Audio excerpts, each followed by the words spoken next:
Hey guys, today we'll take a look at Star Wars Shadows of the Empire for Nintendo 64.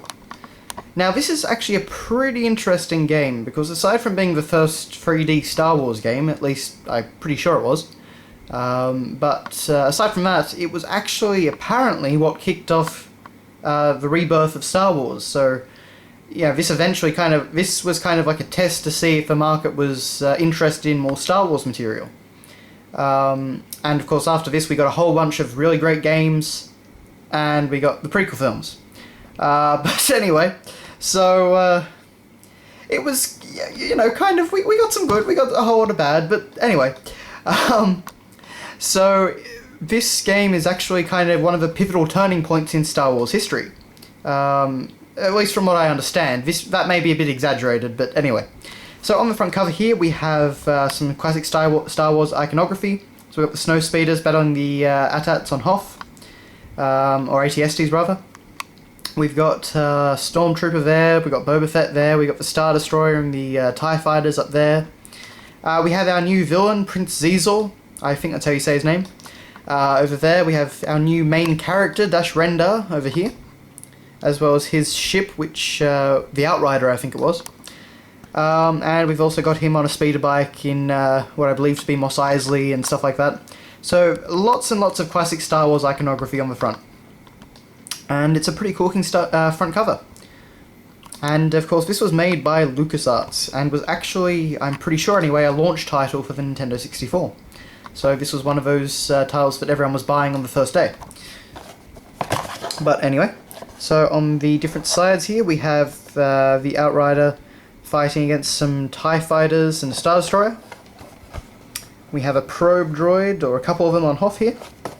I think it's Hoth anyway. We have a good old Snow Trooper over here.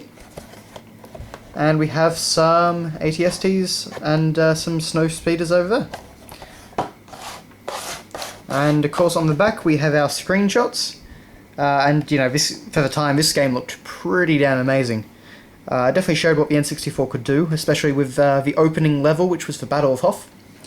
And of course we've got our description, and this basically places it so, you know, it starts off during the time of Empire, and then it actually, Empire Strikes Back, and then it bridges the gap between Empire and Return of the Jedi. So, you know, it was a pretty interesting story. And, you know, it was the first time we got to see some things like Ord Mantell. I love the fact that game progress stored in memory is still a big selling point at this point, but save batteries were still pretty expensive, I guess. But anyway, moving on. We have our cartridge, which is just a Stormtrooper on a black background. It's about as simple as you could get, but it looks alright.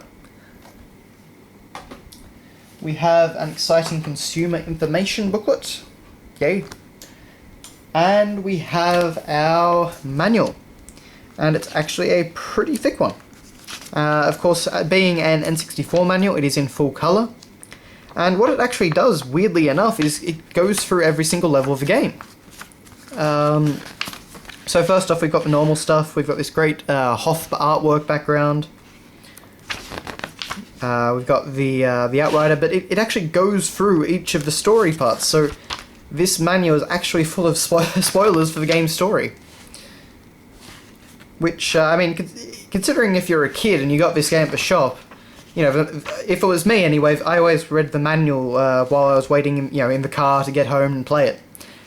So in this, if you read the manual, I mean, you get some great artwork and some great intel, but you also kind of get most of the story spoiled for you. Of course, it goes on until the end.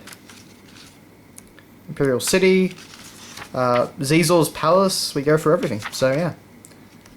But regardless, it's a pretty interesting little manual. It covers everything, it's got some great artwork. We go through our items, go through all the levels as I said before.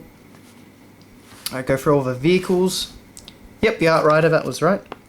Swoops and snow speeders. And we've even got enemy renders, so you know, I love the Wampa. That render there, it always looked a bit funny to me. But anyway.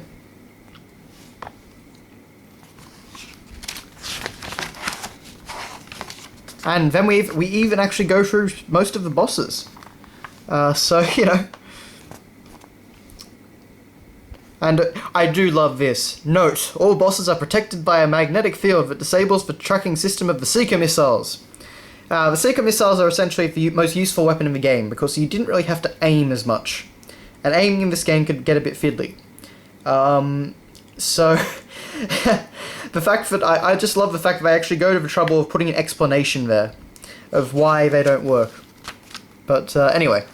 And of course on the back we've got the classic Nintendo Authorized Repair Center manual thing. So anyway, that has been your look at Star Wars Shadows of the Empire on Nintendo 64. It's a very dated game, and it doesn't play particularly well on the on-foot sections. But the Battle of Hoth opening is still as fantastic as ever, even though we've seen it 100 times now.